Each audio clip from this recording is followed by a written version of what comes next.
kalau kita ngomongin Candi Prambanan, yang kebayang pasti kemegahannya, ya kan? Tapi, tahu nggak sih di balik semua itu ada sebuah legenda yang jauh lebih dramatis dari sejarahnya sendiri. Ini kisah tentang cinta, kekuatan gaib, dan ambisi gila buat membangun 1000 candi. Cuma dalam satu malam. Nah, ini dia pertanyaan utamanya. Apa beneran candi sebesar dan semegah ini dibangun cuma dalam semalam?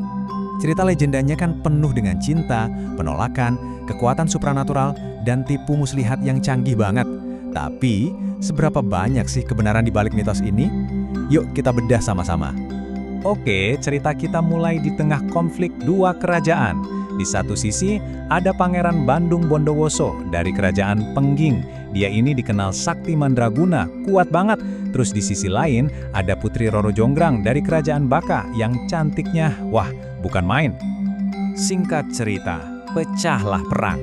Dan dengan kekuatannya yang luar biasa, Bandung Bondowoso berhasil menaklukkan Kerajaan Baka. Tapi kemenangan ini ada harganya. Ayahnya Roro Jonggrang, yaitu Prabu Baka, tewas di medan perang. Jadi sekarang sang pangeran berkuasa di istana yang lagi berduka. Di tengah kemenangannya, mata Bandung Bondowoso justru langsung terpikat sama kecantikan Roro Jonggrang. Nggak pakai lama, dia langsung melamar sang putri. Masalahnya, pangeran ini nggak sadar, di balik paras cantik Roro Jonggrang, ada api dendam yang membara buat orang yang udah membunuh ayahnya. Nah, posisi Roro Jonggrang ini serba salah. Kalau nolak langsung, bisa bahaya buat dia dan sisa rakyatnya. Jadi, dia pun merancang sebuah jalan keluar. Bukan penolakan mentah-mentah, tapi sebuah syarat. Syarat yang dia yakin 100% mustahil dipenuhi oleh manusia manapun. Dan ini dia syaratnya, bangunin aku 1000 candi dan gali 2 sumur raksasa. Tapi, ada tapinya nih, semuanya harus selesai sebelum fajar menyingsing. 1 malam aja ya. Jelas ya, ini bukan permintaan, ini tantangan yang sengaja dibuat biar gagal. Mungkin Roro Jonggrang sedikit meremehkan si pangeran, karena di luar dugaan, Bandung Bondowoso dengan pedenya bilang, "Oke, aku terima." Ternyata dia bukan pangeran biasa. Dengan kesaktiannya, dia manggil bala bantuan yang gak kelihatan. Ribuan jin yang langsung gerak cepat, membangun candi di bawah gelapnya malam. Malam pun berlalu dengan sangat cepat. Dari menaranya, Roro Jonggrang nontonin dengan deg-degan. Candi demi candi muncul dari kegelapan. Gawat, rencananya bisa-bisa gagal total. Dia harus gerak cepat sebelum fajar yang asli benar-benar datang. Dan inilah momen puncaknya. Langit udah mulai terang dan hitungan candi sudah mencapai 999. Tinggal 1 candi lagi. Bandung Bondowoso udah di ambang kemenangan dan nasib Roro Jonggrang kelihatannya udah di ujung tanduk. Dalam kepanikannya, Roro Jonggrang melancarkan rencana terakhirnya yang super cerdik. Dia suruh para dayang buat numbuk padi, biar suaranya kedengeran kayak orang udah mulai beraktivitas di pagi hari. Terus, dia bakar tumpukan jerami di sisi timur, biar langitnya kelihatan kemerahan kayak fajar. Dan, triknya berhasil. Ayam-ayam jago ketipu dan langsung berkokok, menyambut pagi yang padahal belum tiba.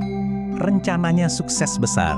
Para jin yang notabene makhluk malam dan takut sama matahari langsung berhenti kerja dan kabur begitu mendengar ayam berkokok. Mereka ninggalin candi ke-1000 yang belum selesai.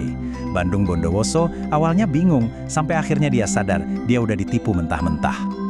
Wah, marahnya bukan main. Merasa dikhianati dan dipermalukan, sang pangeran menatap tajam ke arah Roro Jonggrang dan mengucapkan sebuah kutukan. Kutukan yang bakal diingat selamanya. Dan dalam sekejap, tubuh Roro Jonggrang mengeras, berubah jadi batu, menjadi arca untuk mengenapi candi yang ke-1000. Bandung Bondowoso akhirnya memenuhi syaratnya, tapi dengan cara yang paling tragis. Konon, arca sang putri inilah yang sekarang kita kenal sebagai arca Durga di dalam candi utama Prambanan. Kisah yang luar biasa banget ya. Tapi sekarang, ayo kita geser dulu tirai legendanya dan kita lihat apa kata fakta dan sejarah. Apa sih yang sebenarnya terjadi di Candi Prambanan menurut para ahli? Nah, catatan sejarah melukiskan cerita yang beda banget. Pembangunan Candi Prambanan itu dimulai sekitar tahun 850 Masehi atas perintah Raja Rakai Pikatan. Jadi, ini bukan proyek 1 malam, tapi sebuah mahakarya arsitektur yang pembangunannya butuh waktu bertahun-tahun. Coba deh kita sandingkan. Legenda bilang pembangunnya Bandung Bondowoso, waktunya semalam, tujuannya buat syarat nikah. Fakta sejarah bilang pembangunannya Rakai Pikatan, waktunya puluhan tahun, tujuannya sebagai tempat pemujaan Dewa Siwa. Jauh banget kan bedanya? Pertanyaannya, kok bisa muncul legenda yang seheboh ini? Ya, mungkin ini cara orang zaman dulu untuk menjelaskan kemegahan candi yang saking luar biasanya, sampai rasanya nggak mungkin dibuat sama manusia. Jadi, meskipun faktanya berbeda, legenda Roro Jonggrang ini tetap hidup dan diceritakan turun-temurun. Kenapa?